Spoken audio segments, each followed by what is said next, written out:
দর্শক এই মুহূর্তে রামপুর এলাকায় আছেন সহকর্মী আবু সাইদ অপু, যুক্ত হচ্ছি তার সাথে। অপু, সড়কের অবস্থান এখন কেমন দেখছেন? অবরোধে কি তুলে নিয়েছে আন্দোলনকারীরা, সে সম্পর্কে আমাদের জানাবেন।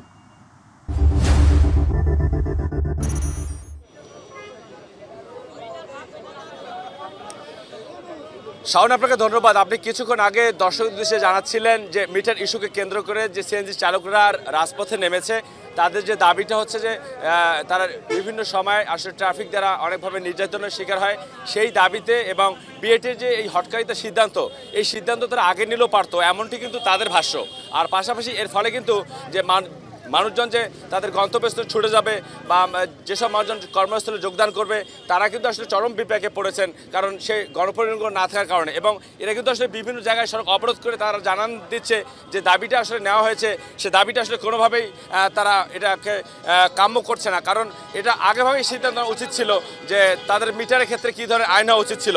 তবে যে ধরনের আইন এবং জরিমানার বিধানটা করা হয়েছে, 50,000 টাকা অনাদায় আপনার 6 মাসের যে জেল দেওয়া হয়েছে, যে বিধানটা আসলে রাখা হয়েছে, এটার প্রতিবাদে কিন্তু আসলে সব শ্রমিকরা মাঠে নেমেছে।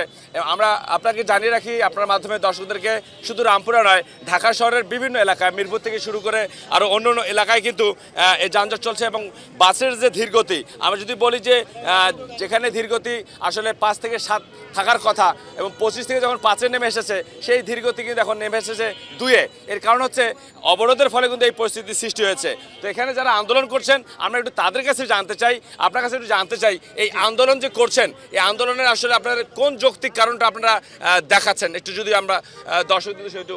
আজকে যে আমাদের যে আন্দোলনটা হচ্ছে, এটা হলো ড্রাইভার শ্রমিক আন্দোলন। এটা আমাদের সরকারি আইন করছে, বিগত 2 দিনের ভিতরে ওনারা বলছে যে যদি মিটারে গাড়ি চালাতে হয় তাহলে চলবে, আর যদি মিটারে না চলে সেই ক্ষেত্রে 50,000 টাকা জরিমানা। যেহেতু আমরা মধ্য সাধারণ মানুষ, আমরা এত একটা 50টা মামলা দিলে আমরা কী করে চলবো? এই জন্য যাতে মামলা না হয়, মামলা উদ্যোগ করা হয়, কোনো হয়রানি, কোনো টর্চারিং কোনো ড্রাইভারকে না করা হয়, সেই জন্য আমরা আন্দোলন। আর কোনো মিটার চলবে না, আমরা মিটার চলবে না, মিটার চাই না, আমরা জনসাধারণের সাথেই আমরা কল্যাণে কাজ করবো ইনশাল্লাহ, এটুকু আমাদের কথা। আচ্ছা দর্শক, আপনি শুনছিলেন এবং শাওন, আপনার মাধ্যমে জানাতে চাই যে তারা মিটার চায় না, যে আইনটা করা হয়েছে সেই আইনটা যেন বাতিল চায়। আরেকটা বিষয় একটু জানতে চাই যে এই আন্দোলনে যদি আপনাদের দাবি যদি মেনে নেওয়া না হয়, তাহলে সেক্ষেত্রে আপনাদের কোনো বার্তা রয়েছে কিনা? এই পর্যন্ত আমাদের যে প্রোগ্রাম, আমরা আজকে যে অবরোধ করছি, মূলত এটার বিষয়টা হচ্ছে আমরা যে মিটারে গাড়ি চালাই বা চালাই না, হ্যাঁ, আমরা এই গাড়িগুলা যে রাস্তার ভিতরে চলে, এখানে ঢাকার বাহিরের যত গাড়ি আছে, জেলার গাড়ি বলেন, আপনি প্রাইভেট বলেন, তারপর গাজীপুর জেলা বলেন, নারায়ণগঞ্জ জেলা বলেন, বিভিন্ন জায়গা থেকে আমাদের গাড়ি আইসা ঢাকা সিটির ভিতরে চলে। আমরা যে মেট্রো গাড়িগুলো চালাই, এই গাড়িগুলো আমাদের একমাত্র ঢাকা সিটির ভিতরে পারমিট থাকবে, এই গাড়িই চলবে। এখন কথা হচ্ছে যে মিটারের যে ব্যাপারটা, মিটারের ব্যাপারটা হচ্ছে কিছুদিন আগে বিআরটিএ ডিএমপির কাছে একটা মেসেজ দিছে যে আমরা যদি মিটার ছাড়া গাড়ি কখনো চালাই রাস্তায়, সেক্ষেত্রে যদি পুলিশ আমাদের কাছে জিজ্ঞাসা করে বা যাত্রীর কাছে জিজ্ঞাসা করে, তারা যদি বলে যে আমরা মিটারে আসি নাই, তখন তারা কি বলবে, আমাদেরকে একটা 50,000 টাকার মামলা দিবে, অনাদায় 6 মাস জেল দিবে। কিন্তু আমরা তো দেখেছি অধিকাংশ সময় আপনাদের গাড়িতে মিটার থাকে না, তখন মানে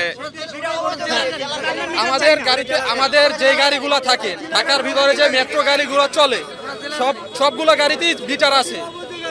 এই মিটারের ব্যবস্থাটা 2008 সালে চালু হয়েছিল।